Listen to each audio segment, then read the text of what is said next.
Bienvenidos, hoy vamos a sumergirnos en un material que es fascinante. Se basa en el testimonio de una contactada, Mari Bernedo, que presenta una cosmología completa, una visión de por qué estamos aquí, qué es la realidad y, bueno, hacia dónde podríamos estar yendo. Y la idea es meternos a fondo con estos conceptos que tienen lo suyo, ¿no? Hablamos de que la realidad es una ilusión programable, de que tenemos un poder creador dormido y de que hay supuestos maestros de luz que nos están pasando como el manual de instrucciones. Hoy vamos a tratar de construir el mapa de este universo y entender sus reglas. Exacto. Y no es un análisis para validar o desmentir, sino para comprender la arquitectura de esta visión del mundo. Y es una arquitectura compleja, porque las fuentes entrelazan biología celular de vanguardia con el trabajo de Bruce Lipton, con metafísica, canalizaciones, cosmología. Nuestra misión hoy es ver cómo todas esas piezas se encajan para contar una historia coherente sobre el despertar de la conciencia humana. De acuerdo. Pues empecemos por los cimientos de esa arquitectura. La idea central, que ya hemos oído en otros contextos, es que lo que llamamos realidad, en realidad es una especie de simulación o ilusión, una matrix para usar el término popular. Pero aquí la fuente le da un giro biológico, ¿verdad? Bajo del biólogo celular Bruce Lipton. La idea de Lipton, en términos muy simples, es que nuestros genes no son nuestro destino. Él demostró que son las señales del entorno, y esto incluye nuestros pensamientos, emociones y creencias, las que le dicen a nuestros genes qué hacer. La epigenética. O sea que nuestros pensamientos no son algo etéreo, sino que tienen un efecto físico, químico, en nuestras células. Precisamente, la fuente toma esta idea y la lleva un paso más allá. Describe la membrana de la célula como el verdadero cerebro de la operación. La llama un cristal líquido con ranuras y canales que funciona como un chip de computadora, ¿entiendes? Recibe señales del entorno, o sea, nuestras creencias, y las traduce en una respuesta biológica.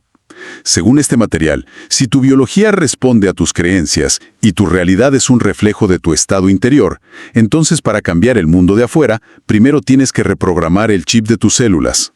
A ver si entiendo bien. El cambio no es una cuestión de fuerza de voluntad, de luchar contra el mundo, sino un trabajo de informática interna, de cambiar el software de nuestras creencias para que las células reciban un nuevo programa y, por ende, proyecten una nueva realidad. Has dado en el clavo. Por eso se insiste tanto en salir del modo víctima. Desde esta perspectiva, no eres una víctima de las circunstancias, sino el programador que ha olvidado que tiene acceso al código. Se habla de que el escenario que vivimos, incluso las partes más difíciles, es un pacto de almas. Un acuerdo. Un acuerdo que hicimos antes de venir para experimentar ciertas lecciones que nos ayudarían a evolucionar. Eso es un concepto que le quita todo el peso del azar a la vida. Implica una responsabilidad radical sobre nuestra propia experiencia. Totalmente. El concepto es que el ego, nuestra personalidad, es el piloto automático que navega la vida basándose en esa programación original. El despertar del que hablan es darse cuenta de esto.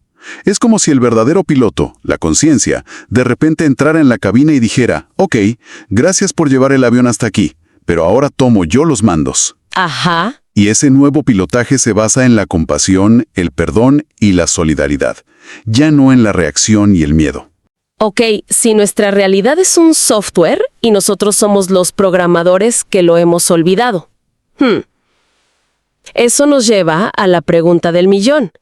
¿Quiénes están repartiendo el manual de instrucciones para que recordemos? Aquí es donde la fuente introduce a estos maestros. Así es. La información, según Bernedo, proviene de seres que se identifican como maestros de la Hermandad Blanca. Menciona nombres como el Aarón o Kutumi. El objetivo que declaran es muy claro y consistente. Ayudar a la humanidad a recordar su naturaleza divina y su poder como co-creadores de la realidad. Un momento. Hermandad Blanca es un término que se oye mucho en círculos esotéricos. Para quien no lo conozca, ¿a qué se refiere la fuente exactamente? Son ángeles, extraterrestres, espíritus de sabios antiguos. La descripción es la de seres de luz no físicos, de dimensiones o frecuencias vibratorias más elevadas. Actúan como guías o mentores de la humanidad.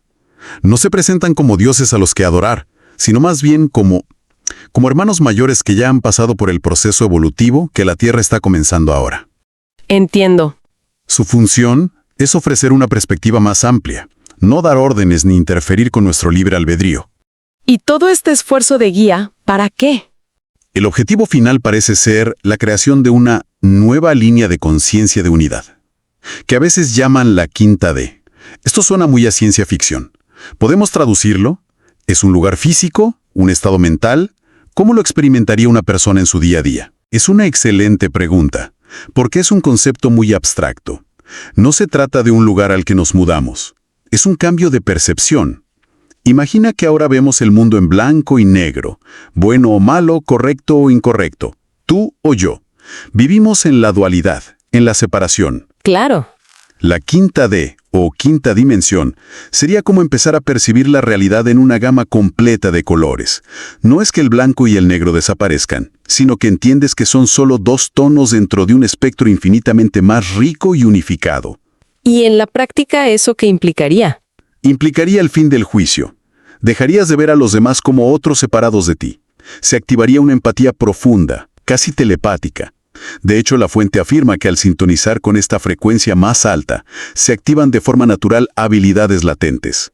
¿Como la telepatía? Como la telepatía, la clarividencia o una intuición muy aguda, porque estaríamos conectados a una especie de red de conciencia colectiva. Un Internet del alma, digamos. El trabajo es individual, pero el efecto es colectivo. Esto no es solo teoría para Mari Bernedo. Tiene una historia personal muy potente de cómo empezó todo. No fue algo que buscara. De hecho, al principio se resistió. Para nada lo buscó. Ella cuenta que todo comenzó de forma muy abrupta. La despertaban a las 3 de la mañana, noche tras noche, con una necesidad imperiosa de escribir. Era como si le estuvieran dictando un libro. ¡Qué locura! Al principio se negó en rotundo. Pensaba que se estaba volviendo loca. ¿Quién querría levantarse a esa hora a escribir cosas que ni siquiera entendía del todo? ¿Y qué fue lo que la hizo cambiar de opinión? El punto de inflexión fue una visión o un viaje astral muy vívido. Se vio en Paititi, la legendaria ciudad perdida de los incas. Allí cuenta que se le apareció el maestro El Aarón, le mostró un libro que era el libro de su propia vida. Y le preguntó directamente si estaba dispuesta a colaborar con ellos en la difusión de estos mensajes. ¡Guau! Y la advertencia fue clara. Era un compromiso que le llevaría muchas vidas cumplir. A pesar del vértigo, ella aceptó. Un contrato de varias vidas.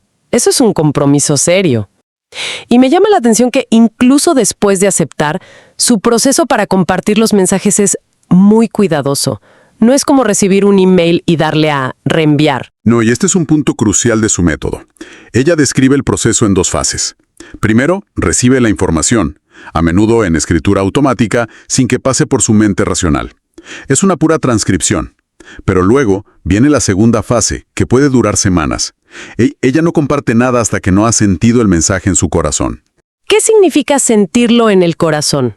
Significa comprobar su coherencia vibratoria. Se pregunta, ¿este mensaje me trae paz? ¿Empodera a quien lo va a leer o le genera miedo? ¿Promueve la unidad o la separación? Es su filtro. Es su filtro de calidad, exacto. Si un mensaje, por muy espectacular que parezca, le genera angustia o una sensación de desequilibrio, lo descarta. Cuenta que al principio recibía visiones muy angustiantes, por ejemplo sobre su hija, y eso le enseñó a discernir. Aprendió a cerrar su canal a las frecuencias del miedo y a abrirse solo a las que ella identifica como de luz. ¿Que son las que traen paz? Y empoderamiento, correcto. Ese filtro nos lleva directamente a cómo aborda las visiones sobre el futuro. Porque habla de un evento que está por venir, pero su enfoque es muy particular. Usa una analogía que me pareció potente y un poco oscura a la vez. Dice que su papel, y el de otros como ella, es ser como los músicos del Titanic. Es una analogía tremenda.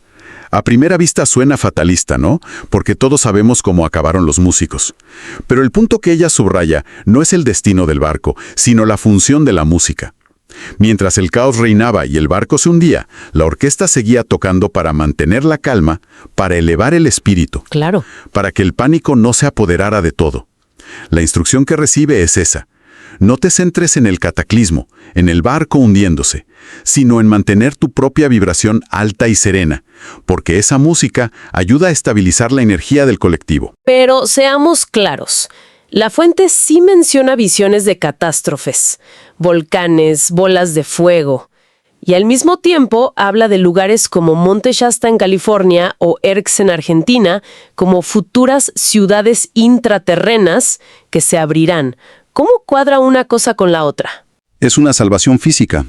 Aquí es donde el concepto de vibración se vuelve la única clave. La fuente es muy insistente en que estos lugares no son refugios que se puedan comprar con dinero o conseguir por contactos. No va a haber un arca de Noé física a la que subirse. Ah, ok. Se describe más bien como un cambio dimensional. Esos lugares, que ya existirían en otra frecuencia, se harán accesibles para aquellos cuya vibración personal sea compatible. O sea que el ticket de entrada es tu estado de conciencia. Exactamente. Por eso la preparación no es almacenar comida, sino trabajar en tu interior para elevar tu frecuencia por encima del miedo. Y las visiones no se limitan a la Tierra. Quizá una de las experiencias más extraordinarias que relata es un viaje al Sol. Sí, esa es una que te vuela la cabeza. Describe que en una experiencia extracorporal entró dentro del Sol y descubrió que no era una bola de fuego, como lo percibimos, sino una especie de portal o estación de tránsito interdimensional. Increíble. Y lo más impactante, estaba custodiado por un ser gigantesco con aspecto de dragón y ojos rojos. Un dragón guardián en el Sol. La primera reacción de cualquiera sería el pánico absoluto. Y esa fue su primera reacción. Pero aquí se ve de nuevo el mensaje central de su obra. En lugar de huir, se enfrentó a su miedo y trató de comprender. Y al hacerlo, se dio cuenta de que el ser no era malévolo. Era un guardián, un portero. Su función era proteger ese portal. Ajá. La experiencia fue una prueba para ver si ella podía manejar una realidad que desafiaba por completo sus conceptos. Y sobre todo, si podía superar su propio miedo para acceder a un conocimiento más profundo. Es una metáfora perfecta de todo su camino. De acuerdo. Después de este viaje cósmico por la biología celular, los maestros de luz, los músicos del Titanic y los dragones solares, bajemos esto a la Tierra. Para la persona que nos está escuchando y que está lidiando con el tráfico, el trabajo, la familia, ¿cuál es la aplicación práctica de toda esta cosmología? ¿Y a mí qué? La respuesta que da la fuente es insistentemente simple, aunque no fácil.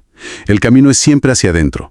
Y se resume en dos pasos fundamentales que, según dice, son de los más difíciles para el ser humano. Primero, perdónate a ti mismo. Segundo, ámate a ti mismo. Suena a frase de taza de café, pero en la estructura de este sistema parece ser el mecanismo central. Totalmente. En este sistema, perdonarse y amarse no es un acto de egoísmo, es un acto de afinación técnica. Es el trabajo que calibra tu frecuencia vibratoria. Va en contra de toda nuestra programación social de culpa, autocrítica y de buscar la validación fuera. Claro. Cuando logras esa alineación interna, esa paz contigo mismo, es cuando las sincronías empiezan a aparecer en tu vida. Esas coincidencias afortunadas no son azarosas, son la retroalimentación del universo. La señal de que vas por buen camino. La señal de que has sintonizado la frecuencia correcta, como cuando mueves el dial de una radio y de repente la señal entra clara y nítida. También se habla mucho de uno de los pilares de la programación humana, el miedo a la muerte. Es que es el miedo fundamental que sostiene toda la estructura de la ilusión. Y para disolverlo, usa otra metáfora muy bella, la del mar. Nos dice que veamos la vida y la muerte como una ola. La ola nace del océano, tiene una existencia individual por un tiempo, viaja y finalmente rompe en la orilla muriendo. ¿Pero realmente muere? No, simplemente regresa al océano del que nunca estuvo separada. Somos la ola, pero también somos el océano. Exacto. La meta es vivir con la certeza de que no eres la ola, sino el océano entero experimentándose a sí mismo como una ola temporal. Cuando interiorizas que tu verdadera esencia es conciencia eterna, que no puede ser creada ni destruida, el miedo a que la ola se rompa en la orilla desaparece. Y sin ese miedo fundamental, todo el sistema de control basado en la escasez y la supervivencia se desmorona. Entonces, resumiendo todo lo que hemos explorado, la visión que presenta este material es la de un universo donde no somos frágiles criaturas a merced del destino, sino seres divinos inmensamente poderosos que estamos viviendo una experiencia que nosotros mismos diseñamos y que podemos cambiar. Y la clave para ese cambio no está en una revolución externa, sino en una programación biológica y consciente que empieza y termina en nosotros mismos. Has captado la esencia. Es un llamado a la responsabilidad personal, pero a una escala cósmica. La propuesta radical aquí es que no somos víctimas de las circunstancias, sino los arquitectos de nuestra realidad. A través de cada pensamiento, cada creencia y sobre todo, de la frecuencia que emitimos. Es pasar de ser un personaje dentro de un videojuego a darse cuenta de que, en realidad, también tienes acceso al código fuente. Lo cual nos deja con una pregunta final para reflexionar, ¿no? Si la realidad que experimentamos es un reflejo directo de nuestra conciencia, tanto individual como colectiva, ¿qué faceta de uno mismo se está proyectando en esas situaciones y personas que más nos desafían en el día a día?